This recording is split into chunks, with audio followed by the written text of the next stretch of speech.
Hello ನಮಸ್ತೆ guys, ಇವತ್ತು ನಾನು ಬಂದಿದ್ದೇನೆ ಕೋಟೆ ಗಣಪತಿ ದೇವಸ್ಥಾನಕ್ಕೆ. ಅದರ ಫುಲ್ ಇನ್ಫಾರ್ಮೇಷನ್ ಡೀಟೇಲ್ ನಿಮಗೋಸ್ಕರ ಹೇಳಲೇಬೇಕು ಅಂತ ಇನ್ಫಾರ್ಮೇಷನ್ ಕಲೆಕ್ಟ್ ಮಾಡ್ಕೊಂಡು ಬಂದಿದ್ದೇನೆ. ಅದಕ್ಕೆ ಏನಕ್ಕೆ ಕೋಟೆ ಗಣಪತಿ ಅಂತ ಏನಕ್ಕೆ ಹೆಸರು ಬಂತು ಅಂದರೆ, ನಮ್ಮ ಕೃಷ್ಣದೇವರಾಯರ ಕಾಲದಲ್ಲಿ ಇದ್ದಂತಹ ನಮ್ಮ ತಿರುಮಲ ರಾಯರು ಯಾರಂದರೆ ನಮ್ಮ ಕೃಷ್ಣದೇವರಾಯರ ಸಾಮಂತರು ಕಟ್ಟಿದಂತಹ ಕೋಟೆ ಇದು.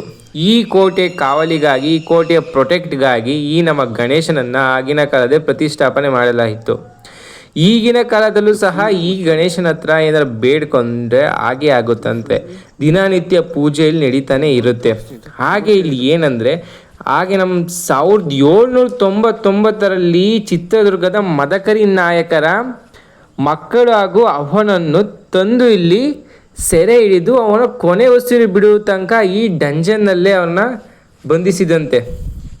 ಇನ್ನು ಹೆಂಗಿರ್ಬೇಕು ನೋಡಿ ನಮ್ಮ ಟಿಪ್ಪು ಸುಲ್ತಾನ್. ಅದೇ ಇದು ಮಾತ್ರ ಟಿಪ್ಪು ಸುಲ್ತಾನ್ ಕಟ್ಟಿದಂಥ ಕೋಟೆ ಮಾತ್ರ ಅಲ್ಲ, ಇದು ನಮ್ಮ ಕೃಷ್ಣದೇವರ ಕಾಲದಲ್ಲಿ ಇದ್ದಂತಹ ತಿರುಮಲ ರಾಯರು ಕಟ್ಟಿದಂಥ ಕೋಟೆ ಇದು. ಆಮೇಲೆ ಬಂದು ಇವರು ವಶಪಡಿಸಿಕೊಂಡಿದ್ದು ಯಾರಲ್ಲಿ, ನಮ್ಮ ಟಿಪ್ಪು ಸುಲ್ತಾನ್ ಹೈದರಾಲಿ ವಶಪಡಿಸಿಕೊಂಡಿದ್ದು.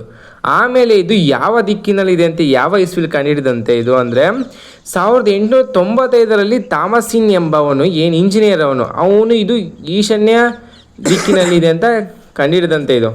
ಹಾಗೆ ಈ ಕಾರಾಗೃಹನ ನಮ್ಮ ಚಿತ್ರದುರ್ಗದ ಮದಕರಿ ನಾಯಕರು ಕೊನೆ ಆದಮೇಲೆ ಇದನ್ನು ಏನಕ್ಕೆ ಯೂಸ್ ಮಾಡ್ತಿದ್ರು ನಮ್ಮ ಟಿಪ್ಪು ಸುಲ್ತಾನ್ ಹೈದರಾಲಿ ಅಂದರೆ, ಅಂದರೆ ಈ ಮರಾಠರು, ಮುತ್ತಿಗೆದಾರರು ಮತ್ತು ಇರ್ತಾರಲ್ಲ ಈ ಥರ ಕೈದಿಗಳನ್ನು ಇಲ್ಲಿ ಸೆರೆ ಹಿಡಿಯಲು ತಂದು ಇದ್ರಲ್ಲಿ ಬಿಡ್ತಾ ಇದ್ರಂತೆ ಜೈಲೊಳಗೆ. ಹಾಗೆ ಮತ್ತು ಹೈದರಾಲಿ ಟಿಪ್ಪು ಸುಲ್ತಾನ್ ಇದನ್ನು ಯೂಸ್ ಮಾಡ್ತಾಯಿದ್ರು, ಅಂದರೆ ಬಳಕೆ ಮಾಡ್ತಾಯಿದ್ರು. ಹಾಗೆ ಈಗಿನ ಇದರಲ್ಲಿ ಹೆಂಗಿದೆ ಅಂದರೆ, ಇದು ಸ್ವಲ್ಪ ಮುಚ್ಚೋಗಿದೆ ಆ ಕಡೆ ಈ ಕಡೆ ಪರಿಸರದಿಂದ. ಹಾಗೆ ನೋಡಿ, ಇದು ಕುಬ್ಜಾಕಾರದಲ್ಲಿದೆ ನೋಡಿ, ಅಬ್ಸರ್ವ್ ಮಾಡಿದ್ದು.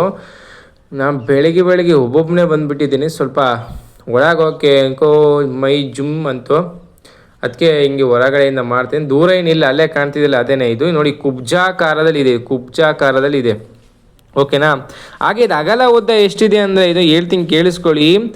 ಇದ್ರ 13.7 ಮೀಟರ್ ಉದ್ದ ಹಾಗೂ 9.75 ಮೀಟರ್ ಅಗಲವಿದೆ ಅಂತ. ಇದು ಹೆಂಗಿದೆ ನೋಡ್ಕೊಳ್ಳಿ. ಆಗಿನ ಕಾಲದಲ್ಲಿ ಏನಂದರೆ, ಇದನ್ನು ಸಿಮೆಂಟು ಅಲ್ಲ, ಮತ್ತು ಗಾರೆ ಇರುತ್ತಲ್ಲ, ಗಾರೆಯಿಂದ ಕಟ್ಟಿದಂತೆ ಇದು, ಗಾರೆ ಇಟ್ಟಿಗೆಗಳಿಂದ ಕಟ್ಟಿದಂಥ ಕೋಟೆ. ಹಾಗೆ ಹೇಳ್ತಾ ನೀವು ನನ್ನ ಚಾನಲ್ನ ಸಬ್ಸ್ಕ್ರೈಬ್ ಮಾಡಿಕೊಂಡು ಶೇರ್ ಮಾಡಿ ಅಂತ ಈ ವಿಡಿಯೋನಲ್ಲಿಗೆ ಎಂಡ್ ಮಾಡ್ತಾ ಇದ್ದೀನಿ ಗಾಯ್.